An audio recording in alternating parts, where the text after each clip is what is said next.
What's up sa inyo mga boss madam? Ngayon nga pala ay araw ng Martes at walang pasok ang mga estudyante. Sasamantalayin ko na rin pala yung araw na to dahil ngayon ay day off ko at pupunta kami ng asawa ko sa PSA para kumuha ng birth certificate. Buti nga ay nakarating na kami dito sa terminal ng tricycle dito sa Sandigan bago pa umulan.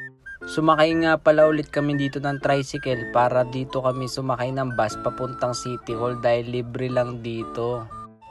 Oo tama, libre lang yung bus dito sa Litex. Meron ding mga libreng sakay na matatagpuan sa iba't ibang lugar dito sa Quezon City kaya makakatipid ka talaga. At napakaganda din talaga nitong libreng sakay dahil napakalamig, ang lakas ng aircon nila dito.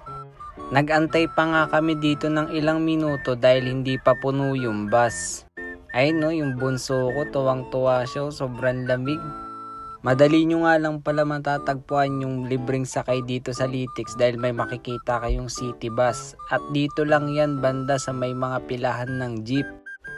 Dito ay nakababa na nga pala kami sa bus at naglalakad na kami papunta dun sa PSA.